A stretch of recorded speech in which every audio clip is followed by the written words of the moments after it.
Hello students, this is Divakar and welcome to इजोटी science. और आज हम डिस्कस करने जा रहे हैं 10th बायो का एक बहुत बहुत important chapter, that is how do organisms reproduce. कि जो ऑर्गेनिज्म्स होते हैं, जो जीव जंतु होते हैं, वो रिप्रोड्यूस कैसे करते हैं, मतलब एक जीव से दूसरे जीव का फॉर्मेशन कैसे होता है, कैसे वो रिप्रोड्यूस होता है।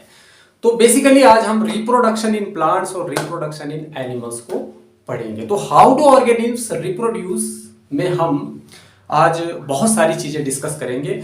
और मैंने स्कूलों में भी पढ़ाया है और मैं ऑनलाइन भी पढ़ा रहा हूँ, और मैंने एक चीज देखी है कि इस चैप्टर का बच्चे बहुत वेट करते हैं और बहुत इंटरेस्टेड रहते हैं इस चैप्टर को जानने के लिए और पढ़ने के लिए। लेकिन जब उनके सामने इस तरीके के टर्म्स आते हैं, fusion, binary fusion, multiple fusion, budding, regeneration, spore formation, fragmentation, vegetative propagation, natural vegetative propagation, artificial vegetative propagation, tissue culture, जब इस तरीके के टर्म्स बच्चों के सामने आते हैं तो उनका मोटिवेशन डाउन हो जाता है।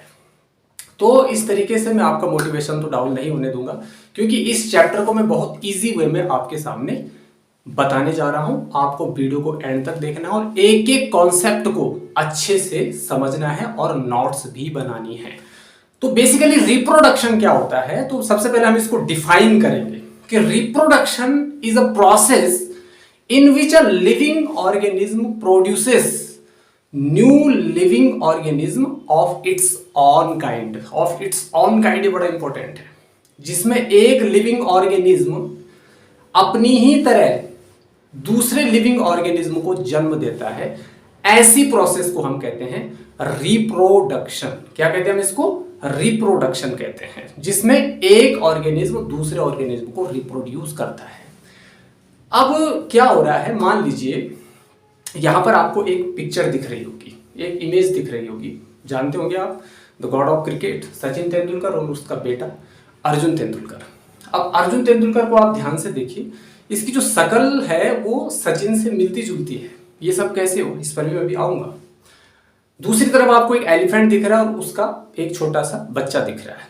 एक एलिफेंट से उसके बच्चा, मतलब उसकी आगे जनरेशन। फिर इस छोटे एलिफेंट से जब ये बड़ा हो जाएगा तो एक दूसरा एलिफेंट आएगा। तो ये किसकी वजह से होगा? ये रिप्रोडक्शन की वजह से होगा। मतलब अगर रिप्रोडक्शन रुक जाएगा तो पूरी जनरेशन क्या हो जाएगी, वहीं पर जो ह्यूमन का जो एग्जिस्टेंस है, जो अस्तित्व है, वो वहीं पे खत्म हो जाएगा। ह्यूमन का ही क्या है, किसी का भी।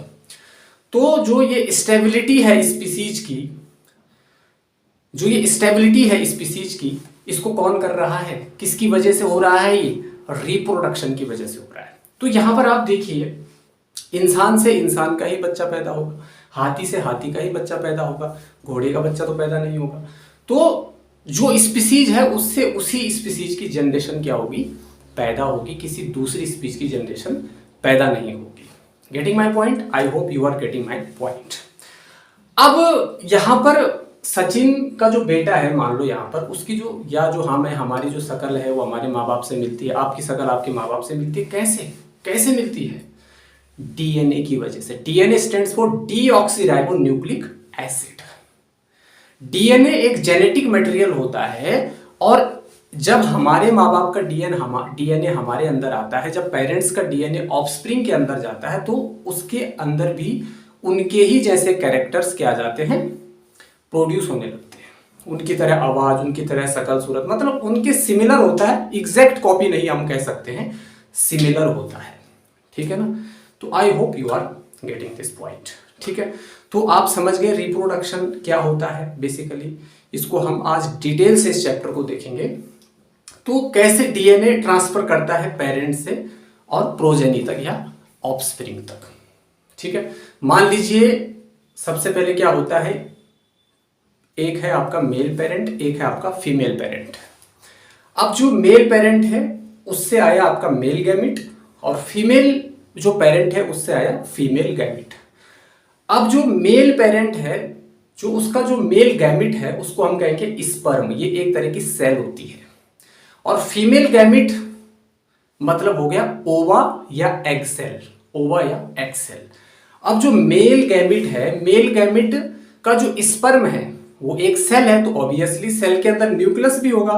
न्यूक्लियस होगा तो न्यूक्लियस के अंदर आपका डीएनए भी होगा, डीएनए भी होगा, तो इसके न्यूक्लियस के अंदर डीएनए है। ऐसे ही फीमेल जो पेरेंट है उसका जो फीमेल गैमेट है यानी ओवम, वो भी एक सेल है, उसके अंदर भी डीएनए होगा। तो इन दोनों का डीएनए आपस में फ्यूज करके जब एक प्रोजेनी बनती है, संतान बनती है, तो दोनों का डीएनए मिक्स होकर के इसके अंदर आ जाता है। मतलब फीमेल गैमेट और मेल गैमेट जब फ्यूज करते हैं तो इस प्रोसेस को कहते हैं फर्टिलाइजेशन। क्या कहते हैं? फर्टिलाइजेशन। फर्टिलाइजेशन करने के बाद एक और सेल डेवलप होती है, उस सेल को हम कहते हैं जाइगोट। जाइगोट, ठीक है ना। फर्दर जाइगोट, फिर आगे जाकर के एम्ब्रियो, फिर फीटस, फिर एक छोटा सा बेबी बनता है, पूरा ऑर्गेनिज्म बनता है। तो इस तरीके से ये रिप्रोडक्शन की प्रोसेस चलती है। Getting my point? I hope you are getting my point. तो बेसिकली इस वीडियो के अंदर ये, क्योंकि एक बहुत लंबा चैप्टर है, तो मैं सोच रहा हूँ मैं इस चैप्टर को 2 पार्ट में बनाऊँ। ये पहला पार्ट है और इस पार्ट के अंदर हम बेसिकली क्या पढ़ने जा रहे हैं? Types of reproduction. आपको पता है asexual reproduction, sexual reproduction. Sexual reproduction को हम बहुत डिटेल में पढ़ेंगे, लेकिन पहले हम एसेक्सुअल रिप्रोडक्शन के बारे में अच्छे से जानेंगे। तो एसेक्सुअल रिप्रोडक्शन के भी टाइप्स होते हैं। आपका फ्यूजन हो गया, आपका फ्यूजन में भी हम बाइनरी, फ्यूजन में भी फ्यूजन नहीं, फिजन में कहूंगा इसको, बाइनरी फिजन और मल्टीपल फिजन। बाइनरी फिजन और मल्टीपल फिजन। उसके बाद हम पढ़ेंगे बडिंग, बडिंग।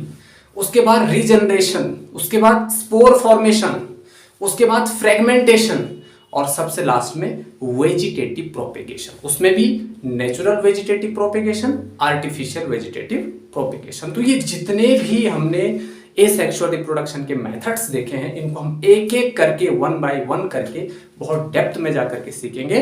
तो बिना समय गवाए हम अपनी पहली और सबसे इंटरेस्टिंग स्लाइड की तरफ मूव करते हैं। Let's get started. जैसे कि मैंने आपको बताया, reproduction is a process in which a living organism produces new living organism of its on kind, जिसमें अपनी ही तरह, इट्स ऑन काइंड, अपनी ही तरह दूसरे लिविंग ऑर्गेनिज्म को प्रोड्यूस किया जाता है किसी एक लिविंग ऑर्गेनिज्म के द्वारा। उसको हम क्या कहते हैं? रिप्रोडक्शन कहते हैं। क्या कहते हैं? रिप्रोडक्शन कहते हैं। जैसे मैंने आपको बताया, do organisms create exact copies of themselves? क्या वो अपनी ही तरह एग्जैक्ट कॉपी बना सकते हैं?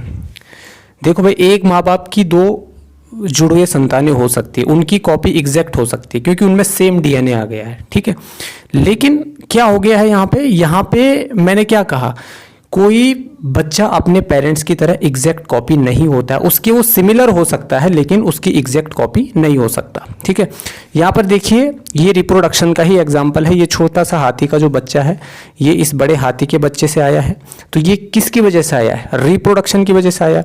यहाँ पर मैंने कहा सचिन तेंदुलकर जो है वो अपने बच्चे की तरह नहीं है, या उसका बच्चा जो है उसकी एग्जैक्ट कॉपी नहीं है, उसके सिमिलर है, सिमिलर टू पेरेंट है, एग्जैक्ट नहीं है।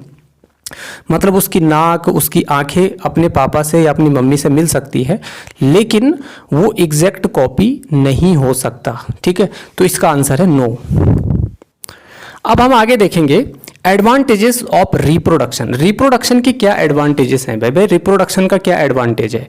देखिए, सबसे पहले ये समझिए कि हमने लाइफ प्रोसेस वाले चैप्टर में पढ़ा था कि हमारी कुछ लाइफ प्रोसेसेस हैं, उसमें आपका न्यूट्रिशन आ गया, उसमें आपका ट्रांसपोर्टेशन आ गया, है ना, उसमें आपका रेस्पिरेशन आ गया, एक्सक्रीशन आ गया। ये हमने 4 क्या पढ़ी थी? उसमें लाइफ प्रोसेसेस पढ़ी थी।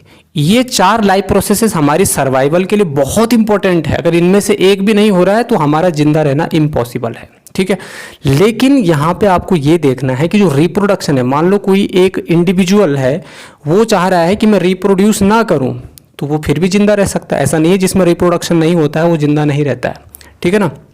तो वो बिना रिप्रोडक्शन के भी जिंदा रह सकता है। लेकिन जब हम कलेक्टिवली बात करते हैं, एक होल कम्युनिटी की बात करते हैं, पूरी अर्थ में जितनी भी स्पीसीज हैं, अगर वो रिप्रोडक्शन रोक दे तो वो जनरेशन आगे नहीं बढ़ सकती, जनरेशन आगे नहीं बढ़ सकती। एक दिन पूरा अस्तित्व ही खत्म हो जाएगा लाइफ का, जीवन का। तो उसके लिए तो रिप्रोडक्शन जरूरी है, ठीक है ना। तो reproduction ensures continuity of particular species on earth. मतलब ये स्पीसीज की कॉन्टिन्यूटी बनाए रखता है, उसको ये क्या करता है? एंश्योर करता है, ठीक है ना, क्या करता है, एंश्योर करता है। It creates variation in DNA, ये डीएनए में वेरिएशन क्रिएट करता है जो स्टेबिलिटी ऑफ स्पीसीज को क्या करता है, लीड करता है। ठीक है, इसको हम आगे और भी अच्छे से समझेंगे अभी। ठीक है, जो मैंने अभी डीएनए का एग्जांपल आपको बताया था। ठीक, मतलब ये डीएनए में वेरिएशन होती है तभी तो माँ बाप की शकल अपने बच्चों की शकल से बिल्कुल मिलती जुलती नहीं है, मतलब मिलती जुलती है लेकिन एकदम एग्जैक्ट कॉपी नहीं होते हैं बच्चे माँ बाप के। ठीक है, because there are so many variations in DNA. ठीक है, it helps in evolution of a species. ठीक है ना, ये स्पीसीज की इवोल्यूशन में भी क्या करता है, हेल्प करता है। ठीक है ना, बहुत इंपॉर्टेंट है ये पॉइंट। ठीक है, इवोल्यूशन एक प्रोसेस है जो धीरे धीरे होने वाली प्रोसेस होती है। ठीक है ना, तो उसमें भी रिप्रोडक्शन क्या करता है, हेल्प करता है। ठीक है, अगर रिप्रोडक्शन रुक जाएगा तो स्पीसीज, इवोल्यूशन की बात तो छोड़ ही दो, फिर तो स्पीसीज का जो अस्तित्व है, एग्जिस्टेंस है, वही एक दिन क्या हो जाएगा, खत्म हो जाएगा। तो ये एडवांटेजेस हैं किसके, रिप्रोडक्शन की, कि ये स्पीसीज की कॉन्टिन्यूटी बनाए रखता है। ठीक है ना, वो कॉन्टिन्यू आगे बढ़ती रहती हैं। ठीक है, ये सारे इसके क्या है, एडवांटेजेस हैं। ठीक, कोई डाउट यहाँ तक नहीं। अब यहाँ पे आगे बढ़ने से पहले एक एक्स्ट्रा नॉलेज ले लीजिए आप, transfer of DNA during reproduction, है ना। रिप्रोडक्शन के दौरान डीएनए का ट्रांसफर कैसे होता है, तो मैंने आपको बताया ना, एक मेल पेरेंट होता है और एक फीमेल पेरेंट होता है। अब जो मेल पेरेंट है उससे मेल गैमेट आता है, फीमेल पेरेंट से फीमेल गैमेट आता है। ठीक है, मैं ह्यूमन के कॉन्टेक्स्ट में बात कर रहा हूँ। तो मेल गैमेट जो है, मेल गैमेट को हम कहते हैं स्पर्म, फीमेल गैमेट को हम कहते हैं एग या ओवम, एग सेल या ओवम सेल। तो ये स्पर्म क्या है, एक सेल है। ये सेल है तो इसके अंदर न्यूक्लियस भी होगा, न्यूक्लियस होगा तो इसके अंदर डीएनए भी होगा, डीएनए भी होगा। अब डीएनए इसमें इस तरीके से कंडेंस फॉर्म में होता है, कंडेंस फॉर्म में। ठीक है, तो आपने देखा होगा ना, इस तरीके से डीएनए होता है, बहुत लंबा होता है ये। ठीक है, लेकिन इतना लंबा डीएनए, लगभग 1.5 से 2 मीटर लंबा डीएनए एक छोटी सी सेल के न्यूक्लियस के अंदर कैसे आ गया, कंडेंस हो रखा है, उसके अंदर कंप्रेस्ड हो रखा है। ठीक है, तो जब ये इसके अंदर कंडेंस्ड हो जाता है तब इस डीएनए को ही तो हम क्रोमोसोम कहते हैं। क्या कहते हैं, क्रोमोसोम कहते हैं। 46 क्रोमोसोम होते हैं, यानी 23 पेयर्स ऑफ क्रोमोसोम होते हैं ह्यूमन बीइंग्स में। ठीक है ना, टोटल कितने होते हैं, 46। तो ये जो डीएनए है, डीऑक्सीराइबोन्यूक्लिक एसिड है, ये न्यूक्लियस में होता है। और जब हम बात करते हैं मेल और फीमेल गैमेट की, यानी स्पर्म और ओवम जब आपस में मिलते हैं आफ्टर रिप्रोडक्शन, तो ये क्या करते हैं, आपस में फ्यूज होते हैं। फ्यूज होते हैं मतलब मिलते हैं। तो इनके फ्यूज होने की जो प्रोसेस है उसको फर्टिलाइजेशन कहते हैं। फर्टिलाइजेशन से फिर जाइगोट बनता है और जाइगोट से फिर पूरा ऑर्गेनिज्म बन जाता है, पूरा जीव बन जाता है। तो जाइगोट भी एक सिंगल सेल होती है। तो अब आप बताइए, इस स्पर्म सेल में भी और इस एग सेल में भी, दोनों में डीएनए है ना, तो इसका डीएनए और इसका डीएनए किस में आएगा, किस में आएगा, प्रोजेनी में आएगा, ऑफस्प्रिंग में आएगा, संतान में आएगा। तो उसके गुण अपने माँ बाप से मिलेंगे या नहीं मिलेंगे, मिलेंगे, ऑब्वियसली मिलेंगे। तो अल्टीमेटली अगर हम बात करें तो रिप्रोडक्शन से ही माँ बाप से संतान तक डीएनए का क्या होता है, ट्रांसफर होता है। ये आप याद रखना। अब टाइप्स ऑफ रिप्रोडक्शन की अगर हम बात करें तो रिप्रोडक्शन 2 तरह के होता है। एक होता है एसेक्सुअल रिप्रोडक्शन, एक होता है सेक्सुअल रिप्रोडक्शन। एसेक्सुअल रिप्रोडक्शन में एक सिंगल पेरेंट ही इन्वॉल्व होता है, मतलब एक ही पेरेंट से इसमें दूसरा जीव बन जाता है। जैसे आपने देखा होगा बैक्टीरिया है ना, प्रोटोजोआ, बीच में से काट दोगे तो 2 अलग अलग जीव बन जाते हैं। अभी हम आगे और डिटेल्स इसको जानेंगे किस तरीके से। इसमें गैमेट फॉर्मेशन नहीं होता क्योंकि इसमें सिंगल सेल है भाई, सिंगल सेल से ही डबल सेल बन रही है। ठीक है ना, ट्रिपल सेल बन रही है, 2 से 4, 4 से 8, 8 से 16, फिर 32, 64, 128, इस तरीके से बनती रहती है। तो इसमें मेल और फीमेल की तो बात ही नहीं, तो गैमेट फॉर्मेशन इसमें नहीं होगा। इसमें कोई फर्टिलाइजेशन नहीं होगा, क्योंकि फर्टिलाइजेशन कब होगा, जब मेल और फीमेल गैमेट का फ्यूजन होगा, जब वो दोनों मिलेंगे। तो जब इसमें मेल और फीमेल गैमेट का फॉर्मेशन ही नहीं हो रहा है तो इसमें फर्टिलाइजेशन भी नहीं होगा। Offspring formed are genetically similar to parents. ठीक है ना, इसमें क्या होती है, जो ऑफस्प्रिंग होती है, जो संतानें होती हैं, वो अपनी पेरेंट्स की एग्जैक्ट कॉपी होती है। जैसे अमीबा से अमीबा बनेगा तो वो अमीबा की ही तरह दिखेगा। ठीक है, तो ये एसेक्सुअल रिप्रोडक्शन में आ जाता है। Sexual reproduction 2 parents are involved. इसमें 2 पेरेंट्स होते हैं, मैंने बताया मेल और फीमेल, मेल से मेल गैमेट, फीमेल से फीमेल गैमेट। ठीक है, गैमेट फॉर्मेशन इसमें जरूर होगा, बिल्कुल होगा। फर्टिलाइजेशन टेक्स प्लेस, बिल्कुल होगा। Offspring formed are genetically dissimilar to parents. जब इसमें ऑफस्प्रिंग बनेंगी तो वो बिल्कुल भी एग्जैक्ट कॉपी नहीं होंगी अपनी पेरेंट्स की। ठीक है, उनके गुण हो सकते हैं लेकिन उनकी तरह शकल नहीं हो सकती, थोड़ा बहुत मिलती जुलती हो सकती है। अब एसेक्सुअल रिप्रोडक्शन पर आ जाते हैं। Production of offspring by a single parent without the formation and fusion of gametes is called asexual reproduction, जिसमें गैमेट्स का फ्यूजन नहीं हो रहा है, जिसमें किसी तरीके का फर्टिलाइजेशन नहीं हो रहा है, जिसमें केवल एक सिंगल पेरेंट ही पार्टिसिपेट कर रहा है, इन्वॉल्व हो रहा है, उसको हम कहेंगे एसेक्सुअल रिप्रोडक्शन। जैसे बैक्टीरिया में देखा जाता है, प्रोटोजोआ में देखा जाता है, फंजाई में देखा जाता है, सिंपल एनिमल जैसे हाइड्रा प्लेनेरिया में देखा जाता है, और कुछ प्लांट्स में भी देखा जाता है क्या, एसेक्सुअल रिप्रोडक्शन। ठीक है, अब टाइप्स ऑफ एसेक्सुअल रिप्रोडक्शन की बात करें तो सबसे पहला टाइप है फिजन। क्या है? फिजन। दूसरा है regeneration, fragmentation, spore formation, budding और वेजिटेटिव प्रोपेगेशन। अब इनको हम वन बाय वन करके देखेंगे कि इनका मतलब क्या होता है और किस तरीके से इन मेथड्स को फॉलो करके जीव रिप्रोड्यूस करते हैं। तो ये सारे एसेक्सुअल रिप्रोडक्शन के क्या है? मेथड्स हैं। तो सबसे पहले हम फिजन की बात करेंगे। तो फिजन होता है दो तरह का। एक होता है बाइनरी फिजन, बाई मतलब होता है टू, मतलब इसमें एक सेल टू पार्ट में क्या होती है? डिवाइड होती है। Multiple fission, multi means many, मतलब इसमें एक सेल बहुत सारी सेल्स में क्या हो जाती है? डिवाइड हो जाती है। तो binary fission, multiple fission. Binary fission में दो डाउटर सेल्स बनती है, दो डाउटर सेल्स प्रोड्यूस होती है, और मल्टीपल फिजन में बहुत सारी डाउटर सेल्स प्रोड्यूस होती है। बाइनरी फिजन जनरली एमोइबा, लीशमानिया और पैरामीशियम में देखा जाता है, और ये मल्टीपल फिजन जो है ये प्लाज्मोडियम में देखा जाता है। ठीक है, अब हम बात करते हैं three types of binary fission. Binary fission के भी तीन टाइप होते हैं। कितने टाइप होते हैं? तीन टाइप। बहुत इंपॉर्टेंट है ये। ठीक है, इसमें क्वेश्चन बनता है और बच्चे उसको गलत करके आ जाते हैं। सबसे पहले है इर्रेगुलर बाइनरी फिजन, दूसरा है लॉन्गिट्यूडिनल बाइनरी फिजन, तीसरा है ट्रांसवर्स बाइनरी फिजन। अब इसको ध्यान से समझना। इर्रेगुलर बाइनरी फिजन जो है ये एमोइबा में होता है। लॉन्गिट्यूडिनल बाइनरी फिजन जो है ये लीशमानिया में होता है, लीशमानिया। और ट्रांसवर्स बाइनरी फिजन का मतलब ये पैरामीशियम में होगा। किस में होगा? पैरामीशियम में होगा। अब इसको थोड़ा ऐसा समझ लीजिए आप। मान लीजिए ये अमीबा है, तो इसमें कौन सा फिजन होगा? बाइनरी फिजन होगा। तो ये अमीबा ऐसे भी टूट सकता है, ऐसे भी टूट सकता है, ऐसे भी और ऐसे भी, कैसे भी टूट सकता है। ये इर्रेगुलर होता है, ये मतलब इसका कोई फिक्स शेप नहीं होता है, इसीलिए कहीं से भी टूट करके अपनी तरह दो अमीबा में डिवाइड हो जाता है। इसको कहते हैं इर्रेगुलर बाइनरी फिजन। अब मान लीजिए लॉन्गिट्यूडिनल बाइनरी फिजन है, तो ये लॉन्ग होगा। मान लो ये लीशमानिया है, तो ये यहां से क्या होगा?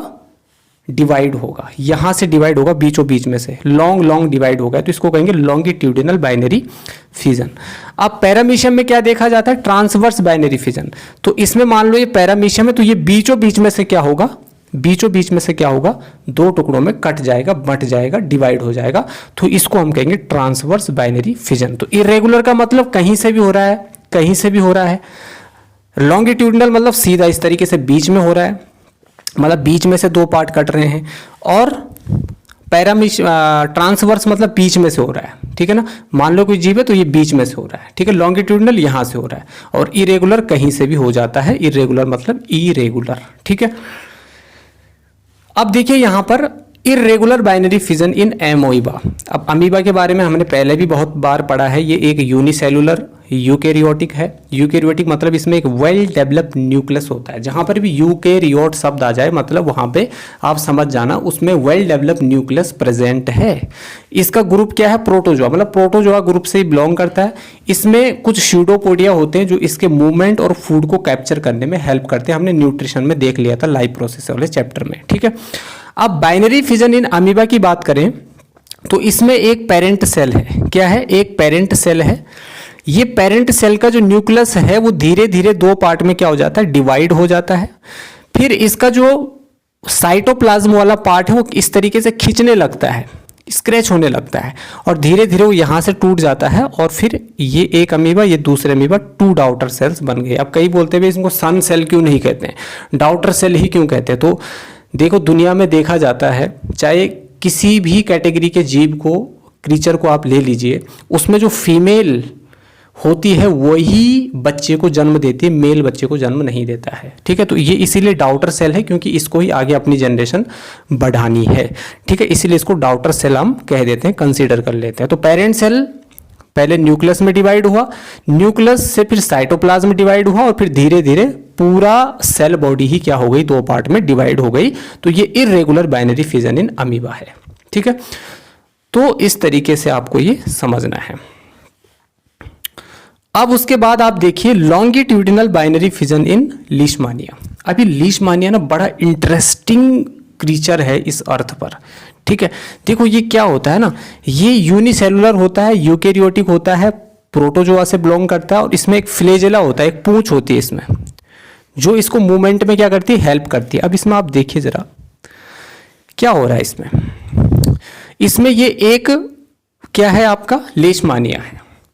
अब ये धीरे धीरे क्या कर रहा है, इसकी यहां से ना ये जो फ्लेजेला वाला पार्ट है यहां पर, ये भी दो पार्ट में क्या हो गया, डिवाइड हो गया। धीरे धीरे यहां पर तीसरी कंडीशन में क्या हो रहा है, ये जो न्यूक्लियस है ये भी धीरे धीरे खिंचता जा रहा है और यहां आकर के कंप्लीटली क्या हो जा रहा है, ये अलग हो जा रहा है। आप देख रहे हो आप, धीरे धीरे इसका जो फ्लेजेला है दूसरा वाला वो भी बढ़ता जा रहा है। यहां से न्यूक्लियस वाले पार्ट के बाद नीचे से भी इस तरीके से दो पार्ट में क्या हो जाता है, डिवाइड हो जाता है, और यहां से एक फ्लेजेला निकल जाता है, यहां से दूसरा निकल जाता है, और अल्टीमेटली यहां से ये पूरा कट करके डिवाइड होकर के अलग हो जाता है और दो लीशमानिया बन जाते हैं, ठीक है। तो ये कौन सा बाइनरी फिजन हो रहा है, इसमें कौन सा फिजन हो रहा है, सॉरी, इसमें लॉन्गिट्यूडिनल बाइनरी फिजन हो रहा है।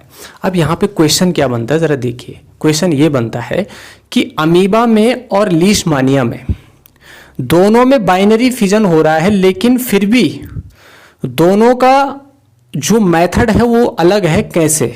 तो भाई आपको वहां पे ये बताना है कि अमीबा में बाइनरी फिजन तो हो रहा है, लेकिन कौन सा, इरेगुलर बाइनरी फिजन हो रहा है।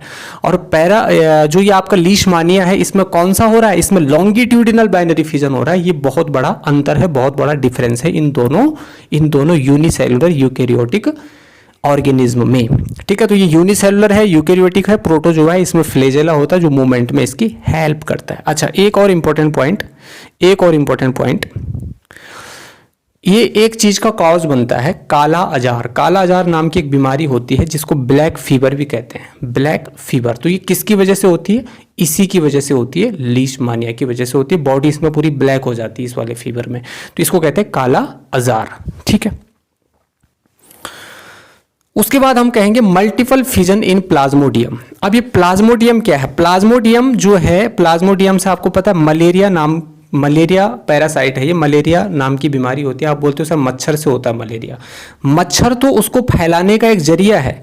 इसको पैदा कौन करता है, प्लाज्मोडियम पैदा करता है जो एक प्रोटोजोआ है, और इसको स्प्रेड कौन करता है, मच्छर, मॉस्किटो। और मॉस्किटो में भी एनोफिलीज मॉस्किटो, फीमेल वाली जो मॉस्किटो है, एनोफिलीज मॉस्किटो, वो इसको स्प्रेड करती है, फैलाती है एक जगह से दूसरी जगह, ठीक है। तो पैदा इसको कौन करता है, प्लाज्मोडियम। फैलाता कौन है इसको, मादा मच्छर यानी फीमेल एनोफिलीज मॉस्किटो। यूनिसेलुलर है, यूकेरियोटिक है, और ये भी एक क्या है, प्रोटोजोआ है। अब यहां पर थोड़ा देखिए इसको, ये है इसका, देखो ये एक पूरी एक सेल होती है, और एक सेल के बाहर ना एक परत होती है, एक मेम्ब्रेन वॉल होती है जिसको कहते हैं सिस्ट। क्या कहते हैं इसको, सिस्ट कहते हैं, ठीक है।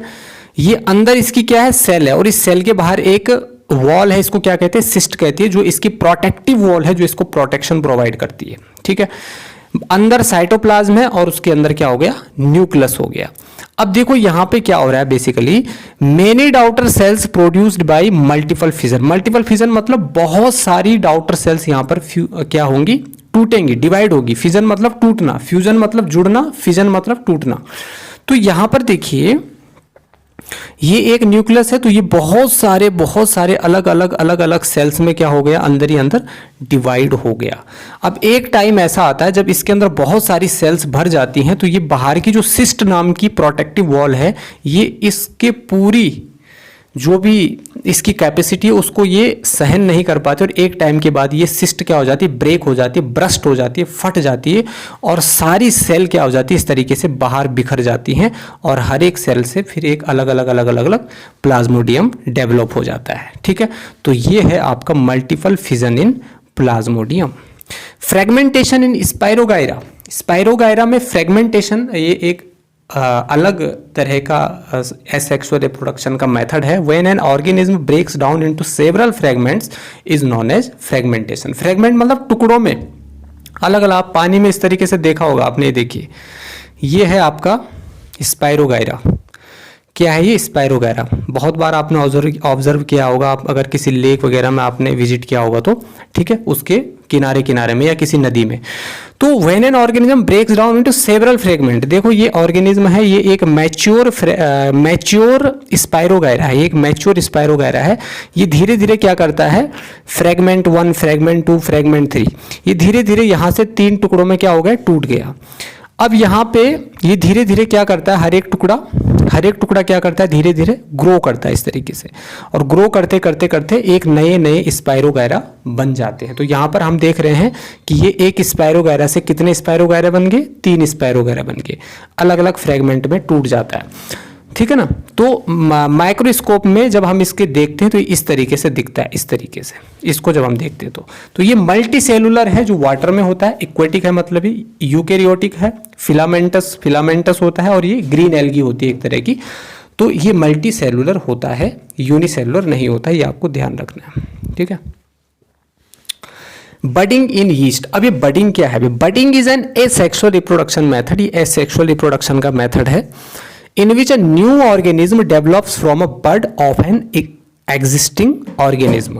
जो ऑर्गेनिज्म एग्जिस्ट कर रहा है उस ऑर्गेनिज्म की बॉडी की सरफेस से ना एक आउटग्रोथ निकलती है, उस आउटग्रोथ को हम कहते हैं बड। क्या कहते हैं उसको, बड। इस तरीके से निकलती है आउटग्रोथ, ये इस तरीके से निकलती है। तो ये आप देख रहे हैं यहाँ पर ये पेरेंट यीस्ट सेल है, क्या है ये, एक यीस्ट सेल है, ये इसका न्यूक्लियस हो गया। अब धीरे धीरे क्या होता है, ये न्यूक्लियस धीरे धीरे क्या करता है, इस तरीके से इसमें बड का फॉर्मेशन होता है, ये देख रहे हैं आप, आउट ग्रोथ होने लगती है धीरे धीरे बॉडी की। ये न्यूक्लियस धीरे धीरे खींचने लगता है, देख रहे हो आप, खींचने लगता है, और खींचते खींचते यहाँ आते आते ये 2 पार्ट में क्या हो जाता है, डिवाइड हो जाता है। अब अल्टीमेटली क्या होता है कि ये यहाँ से बहुत सारे पार्ट्स अलग अलग हो जाते हैं, ये बर्ड्स अलग अलग हो जाते हैं, और एक नया यीस्ट सेल बन करके तैयार हो जाती है, अलग अलग यीस्ट सेल बन करके तैयार हो जाती है। तो इसको कहते हैं हम बड, जो कि एक आउट ग्रोथ होती है किसकी, यीस्ट सेल की, ठीक है। ये यूनिसेलुलर होता है, यूकेरियोटिक होता है, और एक तरह का फंजाई होता है, एक तरह का फंजाई होता है। तो बडिंग किस में होता है, यीस्ट में होता है, ये आपको ध्यान रखना है। उसके बाद आप बात करेंगे budding in hydra. Hydra multicellular eukaryotic है और पानी में होता है, इसीलिए इसको हम एक्वेटिक कहेंगे, ठीक है। यूकेरियोटिक होता है मतलब इसमें न्यूक्लियस होता है वेल डेवलप, और ये मल्टीसेलुलर होता है, एक से ज़्यादा सेल का बना होता है। अब देखिए यहाँ पर इसमें भी आप जरा ध्यान से देखिए, इसका जो ये बाहर से ये स्ट्रक्चर्स निकली हुई है ना, ये इस तरीके से ये स्ट्रक्चर्स निकले हैं ना, इनको टेंटिकल्स कहते हैं। क्या कहते हैं इनको, टेंटिकल्स कहते हैं, ठीक है। तो ये धीरे धीरे यहाँ पर भी इसकी धीरे एक आउटग्रोथ टाइप का स्ट्रक्चर आपको दिख रहा है, इसको हम क्या कहते हैं, बड कहते हैं। ये भी इसकी आउटग्रोथ होती है, ये आउटग्रोथ धीरे धीरे डेवलप होती है आगे जा करके, और धीरे धीरे ये इसकी पूरी बॉडी से सेपरेट हो जाती है, और ये सेपरेट हुआ पार्ट एक नया हाइड्रा क्या कर लेता है, डेवलप कर लेता है, बन जाता है। फिर उसमें भी इसी तरीके से बडिंग होती है, फिर उससे भी एक नया हाइड्रा बनता है। तो ये है आपका बडिंग इन हाइड्रा। उसके बाद हम स्पोर फॉर्मेशन इन राइजोपस की बात करेंगे। राइजोपस क्या होता है, कभी ब्रेड खाए हैं आपने, ब्रेड को ला करके आप रख दीजिए अपने घर पे, 4-5 दिन बाद आप देखोगे ना उसमें हरा हरा कुछ लग जाता है, कुछ फंगस सा लग जाता है उसमें, ठीक है ना। क्या लग जाता है, फंगस सा लग जाता है, फिर वो खाने लायक नहीं रह जाता, ठीक है। जब इस तरीके से देखिए आप, ऐसा हो जाता है आपका ब्रेड, ऐसा, यही तो राइजोपस है। इसके ऊपर राइजोपस लग जाता है, ब्रेड मोल्ड कहते हैं इसको, ठीक है। क्या कहते हैं इसको, ब्रेड मोल्ड। ये मल्टी सेलुलर होता है, यूकेरियोटिक होता है, फंजाई होता है एक तरह से, और रिप्रोड्यूस बाय स्पोर की मदद से ये रिप्रोड्यूस करता है। छोटे छोटे बीज नुमा संरचनाएं होती हैं, स्पोर्स उनको कहा जाता है। तो इसमें क्या होता है बेसिकली, जब हम इसको माइक्रोस्कोप में देखते हैं तो इसमें इस तरीके के स्ट्रक्चर्स दिखते हैं, जो इसके ऊपर जमा हुआ पार्ट होता है ना, हरा वाला जो मैंने बोला, तो इसमें इस तरीके से देख रहे हो आप। इसका सबसे मेन पार्ट देखिए आप, ये देखिए, ये सबसे नीचे वाला जो पार्ट है राइजोइड्स कहलाता है। जो इसकी रूट है उनको क्या कहते हैं, राइजोइड्स कहते हैं। क्या कहते हैं, राइजोइड्स कहते हैं। और सबसे इंपॉर्टेंट पार्ट है इसका, जहां से एग्जाम में क्वेश्चन भी बने हुए हैं, स्पोरेंजियम। और स्पोरेंजियम के अंदर छोटे छोटे स्पोर्स होते हैं, जिनकी मदद से ये क्या करता है, रिप्रोडक्शन करता है। तो एक बार क्वेश्चन आया था कि जो राइजोपस है, ब्रेड मोल्ड है, जो ब्रेड के ऊपर जमा हुआ पार्ट है, उसमें जो रिप्रोडक्टिव पार्ट होता है वो क्या होता है, तो ऑप्शन में लिख दिया गया था, राइजोइड लिख दिया गया था, स्पोरेंजियम लिख दिया गया था, स्पोर लिख दिया गया था। तो किसी ने लिख दिया स्पोर, तो स्पोर तो गलत हो गया, स्पोरेंजियम सही हो जाएगा। ये जो ये पार्ट दिख रहे हैं ना ऊपर गोले गोले, ये स्पोरेंजियम है। तो ये स्पोरेंजियम क्या करते हैं, ये रिप्रोडक्शन करवाते हैं, लेकिन उसके अंदर जो स्पोर्स हैं वो उसमें क्या करते हैं, हेल्प करते हैं। उनकी मदद से ये धीरे धीरे देख रहे हैं आप, ये स्पोर्स कैसे बाहर आ गए, तो ये डेवलप होकर के फिर एक नया राइजोपस बना देंगे, ठीक है ना। तो स्पोरेंजियम के अंदर ही क्या होता है, स्पोरेंजियम के अंदर ही क्या होता है, आपका स्पोर्स होते हैं जिनकी मदद से ये रिप्रोडक्शन करता है। और ये जो इसकी डंडी वाली पार्ट आप देख रहे हो, इसको कहते हैं स्पोरेंजियोफोर, ठीक है ना, ये वाला पार्ट, ये ठीक है। आगे बढ़ते हैं, रीजनरेशन। रीजनरेशन मतलब बॉडी के किसी पार्ट का ना रीग्रो करना, रीगेन करना। कभी कभी आपने छिपकली को देखा होगा, छिपकली की पूंछ कट जाती है कभी कभी, है ना, तो धीरे धीरे अपनी पूंछ को फिर क्या कर लेती है, डेवलप कर लेती है। इस प्रोसेस को रीजनरेशन कहते हैं। The ability of living organisms to regain or you can say regrow the lost body parts by repeated cell division is called regeneration. तो ये जब इसके यहाँ से ये बॉडी पार्ट कट गया, इसकी पूंछ, इसकी टेल कट गई, तो फिर अल्टीमेटली क्या हुआ, आप देख सकते हैं ना, इसकी नई पूंछ बन गई, सेल डिवीजन करने लग गए, ग्रोथ करने लग गए, ठीक है ना, नए टिश्यूज बनने लग गए। तो फिर उससे क्या हो गया, एक मतलब एक रिपीटेड सेल डिवीजन की वजह से, रीजनरेशन की वजह से उसने अपने उस पार्ट को रीगेन किया, जो लॉस्ट बॉडी पार्ट था उसको उसने रीगेन किया। This is called regeneration. Regeneration का एक सही एग्जांपल जो कि एग्जाम में पूछा जाता है, रीजनरेशन इन प्लेन एरिया। अब प्लेन एरिया देखिए आप ध्यान से, क्या हो रहा है यहाँ पर प्लेन एरिया, प्लेन एरिया में क्या हो रहा है, ये देखो एक मैच्योर प्लेन एरिया है। अब इस प्लेन एरिया को अगर हमने यहाँ से और यहाँ से, मतलब इसको 3 पार्ट में अगर हमने तोड़ दिया, तो ये नए पार्ट में क्या हो जाता है, नए नए प्लेन एरिया बन जाते हैं। अब आप इसमें ज़रा ध्यान से देखिए, ये सबसे नीचे इसका पूंछ वाला पार्ट है, फिर बीच वाला पार्ट है, और सबसे ऊपर है इसका हेड वाला पार्ट। तो जब यहाँ से हमने इसके हेड को काटा, तो इसके हेड से एक नई पूंछ बन गई, ठीक है। जब बीच वाले पार्ट को हमने काटा, तो इसके बीच वाले पार्ट से एक ऊपर हेड बन गया और एक टेल बन गई। और जब इसके टेल वाले पार्ट को हमने काटा, तो इस पर एक हेड क्या हो गया, डेवलप हो गया। और इस तरीके से यहाँ पर ये नए नए क्या बन गए, प्लेन एरिया बन गए। इनको कहते हैं रीजनरेशन इन प्लेन एरिया। तो वह ना, plain area is cut into several pieces. जब आप इसको बहुत सारे पीसेस में काटते हो, तो ईच पार्ट ऑफ द जो हर एक पार्ट होता है वो क्या करता है, dissected plain area grows into a complete organism. तो जो डाइसेक्टेड प्लेन एरिया होता है, जिसको आपने काटा है छोटे छोटे पीस में, एक नए ऑर्गेनिज्म में डेवलप हो जाता है। क्या हो जाता है, डेवलप हो जाता है, ठीक है ना।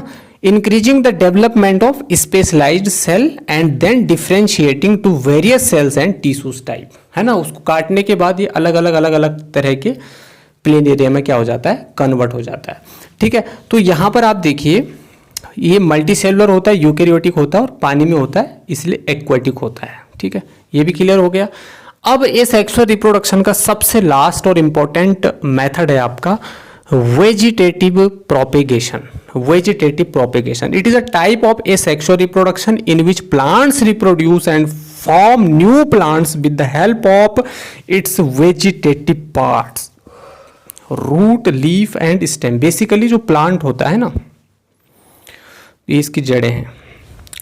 तो प्लांट की जो फ्लावर वाला पार्ट होता है, प्लांट का जो फ्लावरिंग पार्ट होता है ना, वो फ्लावर्स प्लांट के रिप्रोडक्टिव पार्ट कहलाते हैं, ठीक है, रिप्रोडक्टिव पार्ट कहलाते हैं। आप देखोगे जब रिप्रोडक्शन इन फ्लावरिंग प्लांट्स आप पढ़ोगे, तो उनमें सेक्सुअल रिप्रोडक्शन हो रहा है, क्योंकि वहां पर मेल पार्ट और फीमेल पार्ट दोनों अवेलेबल होते हैं एक ही फ्लावर में, ठीक है। तो उसको, वो तो आप दूसरा ही टॉपिक हो गया इसी चैप्टर का। लेकिन जब प्लांट अपना फ्लावर वाले पार्ट को छोड़ करके अपने स्टेम से, रूट से और लीफ से एक नया प्लांट बना देता है, तो उसको वेजिटेटिव प्रोपेगेशन कहते हैं। और ये जो पार्ट्स आपको दिख रहे हैं, इनको वेजिटेटिव पार्ट्स ऑफ प्लांट कहते हैं। तो प्लांट का वेजिटेटिव पार्ट क्या, रूट है, लीफ है और स्टेम है। क्या है, स्टेम है। अब नेचुरल वेजिटेटिव प्रोपेगेशन क्या होता है, नेचुरल वेजिटेटिव प्रोपेगेशन जो कि स्टेम बाय रूट और बाय लीफ, लीफ से, रूट से और स्टेम से होता है। स्टेम से कैसे, जैसे पोटैटो आपने देखा होगा, उसमें छोटे छोटे गड्ढे देखे होंगे जिनको आलू की आंखें कहते हैं। उनमें से कभी कभी हरे हरे अंकुरित होने लगता है, आलू जर्मिनेट होने लगता है।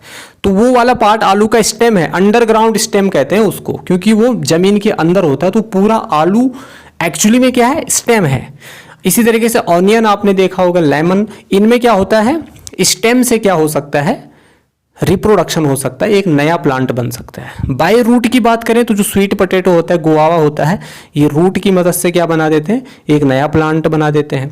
लीफ में आपने ब्रायोफिलम सुना होगा, पत्थर चट्टा, उसमें से छोटे छोटे प्लांट जब मिट्टी में गिरते हैं, उसके छोटे छोटे लीफ जब मिट्टी में गिरते हैं तो उस एक लीफ से एक नया पत्थर चट्टा, नया ब्रायोफिलम क्या हो जाता है, बन जाता है, उसका एक नया प्लांट बन जाता है। तो लीफ से रिप्रोडक्शन हो गया। आर्टिफिशियल रिप्रोडक्शन की बात करें तो कटिंग, हम प्लांट को एक पार्ट को कट करके उसको जमीन में गाड़ देते हैं, उससे नया प्लांट बन जाता है। मैंगो हो गया, रोज हो गया। लेयरिंग में क्या होता है, जो स्ट्रॉबेरी, जेसमिन और लेमन, इसको हम आगे अभी डिटेल से देखेंगे। ग्राफ्टिंग को भी डिटेल से देखेंगे, एप्पल मैंगो में देखा जाता है। तो बेसिकली जो वेजिटेटिव प्रोपेगेशन है ये दो तरह का है। एक नेचुरली हो रहा है, अपने आप हो रहा है, उसको नेचुरल वेजिटेटिव प्रोपेगेशन कहता है। एक ह्यूमन एफर्ट्स से हो रहा है, ह्यूमन उसको करा रहा है, उसको हम आर्टिफिशियल वेजिटेटिव प्रोपेगेशन कहते हैं। ठीक है, तो यहां पर देखिए थोड़ा, ये आलू को देखिए जरा, आलू, ठीक है, ये आलू की आईज हैं। अभी आईज से देख रहे हो आप, हरे हरे आलू निकल, मतलब आलू अंकुरित होने लगा, जर्मिनेटिंग आई बड, बड कहते हैं उनको। तो इस तरीके से आप देख रहे हैं नीचे, ये इसके स्टेम से नए नए प्लांट्स क्या कर रहे हैं, ग्रो कर रहे हैं। कर रहे हैं कि नहीं कर रहे हैं? तो ये स्टेम से हो रहा है कि नहीं हो रहा है? हो रहा है, बिल्कुल सर, कोई डाउट नहीं है इसमें, बिल्कुल सही कहा सर आपने। अब देखिए यहाँ पे ब्रायोफिलम, ब्रायोफिलम पत्थर चट्टा, ठीक है, ये देखिए नेचुरल। तो इसका जो यहाँ पे देखिए, इसका जो ये जो लीफ दिख रही है आपको, ये ब्रायोफिलम एक पूरी तरह से लीफ होती है। तो ये लीफ, छोटी छोटी लीफ जो होती है ना, ये धीरे धीरे मिट्टी में गिरती है, और मिट्टी में जब ये गिरती है तो हर एक लीफ से फिर एक नया ब्रायोफिलम का पौधा, प्लांट क्या होने लगता है, पनपने लगता है। ठीक है ना, ग्रो करने लगता है। तो लीफ से हो गया जी ये। ठीक है, अब कटिंग की बात करते हैं। मान लीजिए cutting planted with node point in the soil. देखो प्लांट में ना एक नोड वाला पार्ट होता है, जहां से एक दूसरी शाखा जुड़ी होती है ना, उस ज्वाइंट को कहते हैं हम नोड। ठीक है, मान लीजिए आपने यहां से एक प्लांट को काटा, उसकी एक टहनी काटी और इस मिट्टी में लगा दी, इस गमले में लगा दी, तो धीरे धीरे एक नया प्लांट क्या करने लग जाएगा, ग्रो करने लग जाएगा। इसको हम कहेंगे कटिंग। क्या कहेंगे इसको हम? कटिंग कहेंगे। ठीक है, यहां पे देखा ना आपने, कटिंग क्या है? कटिंग क्या है? आर्टिफिशियल वेजिटेटिव है। ये आर्टिफिशियली तो कर रहे हैं हम, वहां से तोड़ के दूसरी जगह लगा रहे हैं, तो कटिंग हो गया। लेयरिंग में देखिए जरा, लेयरिंग में देखिए जरा, इसमें क्या होता है ना, मान लो ये एक प्लांट है, अब इस प्लांट की एक पूरी ब्रांच, एक शाखा को हमने क्या करते हैं, नीचे बैंड मिट्टी में दबा दिया, मिट्टी में दबा दिया और इस तरीके से दबा दिया। तो जब हम इस शाखा को नीचे की तरफ, खड़े प्लांट से हमने उसकी एक शाखा को बैंड करके मिट्टी में दबा दिया, तो उस मिट्टी में दबे हुए पार्ट से एक नया प्लांट क्या हो जाता है, ग्रो करने लग जाता है। इसको लेयरिंग कहते हैं। और जब वो नया प्लांट ग्रो करते हैं तो हम इसको डिटैच कर देते हैं, यहाँ से काट देते हैं, अलग कर देते हैं। ठीक है ना, इस अटैच्ड पार्ट को डिटैच्ड कर लेते हैं। डिटैच करके फिर ये नया प्लांट यहाँ से पनपने लगता है। इसको क्या कहते हैं? लेयरिंग कहते हैं, सिंपल लेयरिंग। ठीक है, यहां पे भी आप देख सकते हैं। तो branch with leaves is bent to ground and a part is buried in the soil. एक शाखा को हमने सॉइल में दफनाया, नीचे दबाया, और उस पार्ट से एक नया प्लांट क्या हो गया, पनपने लग गया। इसको कहते हैं लेयरिंग। सिंपल। ग्राफ्टिंग, ग्राफ्टिंग देखो कितना इंपॉर्टेंट है, ग्राफ्टिंग बहुत इंपॉर्टेंट है। ठीक है, और इसको सुन के तो आप चौंक ही जाओगे अगर आपने नहीं सुना होगा। तो ग्राफ्टिंग में क्या होता है भाई, ग्राफ्टिंग में क्या होता है, मान लो मेरे घर में एक प्लांट है, ठीक है, एक प्लांट है, जैसे मैंगो प्लांट हो गया। ठीक है, उस प्लांट को मैंने यहाँ से, ये मान लो एक प्लांट है, ठीक है, एक प्लांट है, ठीक है, इस प्लांट को मैंने यहाँ से क्या कर दिया, काट दिया इस तरीके से। अब जब मैंने इसको काटा तो इसके काटा हुआ पार्ट तो मैंने फेंक दिया। अब जो नीचे वाला पार्ट बचा हुआ, जड़ वाला पार्ट बचा है, उसके ऊपर मैंने दूसरे प्लांट को लगा दिया, अटैच कर दिया, दूसरे प्लांट को मैंने अटैच कर दिया। तो वो प्लांट उस नीचे जो कटा हुआ पार्ट था उसकी जड़ों की मदद से ऊपर की तरफ ग्रो करने लग जाएगा। तो यहाँ पर दो टर्म्स इंपॉर्टेंट है, स्क्वाइन और स्टोक।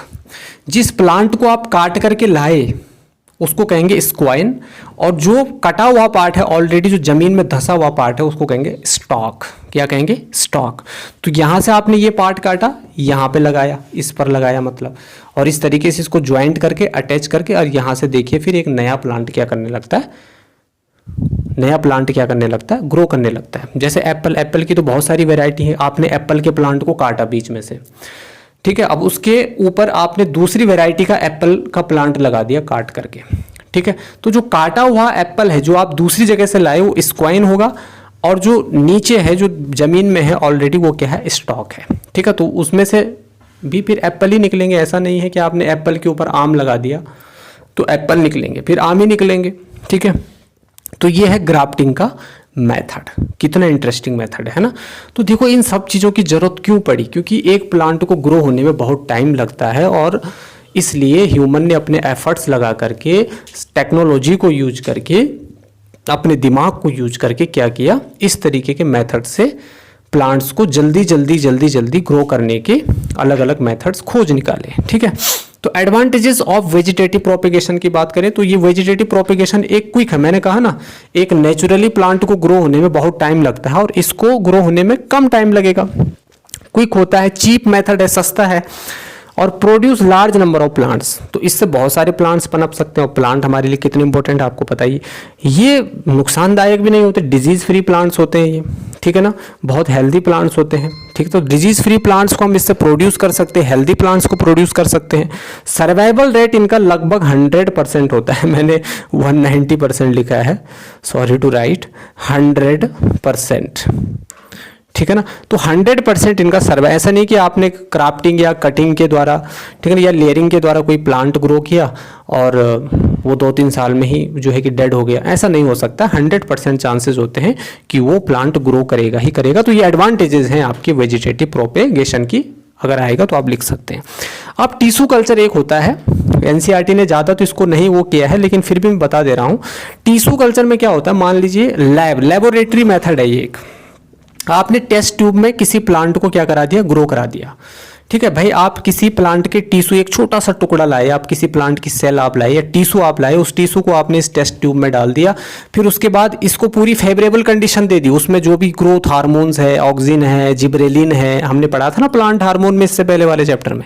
तो जितनी भी फेवरेबल कंडीशंस हैं उसको एक प्रॉपर टेम्परेचर में आपने रख दिया, जो उसको चाहिए है ना, प्रॉपर पानी, मिनरल्स वगैरह, पूरे न्यूट्रिशन आपने उसको प्रोवाइड कर दिया, तो वो प्लांट इस तरीके से टेस्ट ट्यूब में भी क्या होने लगता है, ग्रो होने लगता है। तो tissue culture is a method of growing an entire plant from plant tissues under a controlled environment in the laboratory. Laboratory में एक कंट्रोल्ड एनवायरनमेंट क्रिएट करके आप इसको कर सकते हैं। तो tissue culture is used to develop plants with higher vigour, better yielding and disease resistant varieties are grown through tissue culture and tissue culturing is commonly done in banana plants. Banana plants में इसको किया गया है, ठीक है ना। तो इस तरीके से हम टिश्यू कल्चर को क्या करते हैं, अपनी लेबोरेटरी में डन करते हैं, ठीक है ना। तो आज इस चैप्टर का जो पहला पार्ट है सेक्सुअल रिप्रोडक्शन का, उसके जितने भी मेथड्स हैं हमने कंप्लीट किए। इसके बाद सेक्सुअल रिप्रोडक्शन दूसरा पार्ट आपके पास जल्दी आ जाएगा, डिस्क्रिप्शन, इसी वीडियो के डिस्क्रिप्शन में आपको उसकी भी लिंक मिल जाएगी, आप वहां से उसको देख सकते हैं। और ये जितना भी मैंने पढ़ा है आप इसकी प्रॉपर नोट्स बना सकते हैं। कोई भी डाउट हो तो कमेंट बॉक्स में आप कमेंट कर सकते हैं। वीडियो अगर आपको अच्छा लगा है तो जो सीरियस बच्चे हैं, पढ़ने वाले बच्चे हैं, जिनको नीड है इस तरीके की नोट्स की, इस तरीके की एक्सप्लेनेशन की, इस तरह के लेक्चर्स की, तो वहां तक आप इस वीडियो को शेयर करें ताकि उनको भी इस वीडियो से बहुत सारा बेनिफिट मिलता रहे। और साथ ही साथ मैंने लाइव प्रोसेसेस की और कंट्रोल एंड कोऑर्डिनेशन की 1 शॉट में 1-1, 2-2 घंटे की पूरी वीडियोस आपको प्रोवाइड कर रखी हैं। वहां से आप पूरा कंटेंट पढ़ सकते हैं एकदम फ्री ऑफ कॉस्ट, ठीक है ना। तो आज की वीडियो देखने के लिए बहुत बहुत शुक्रिया। Thanks for watching.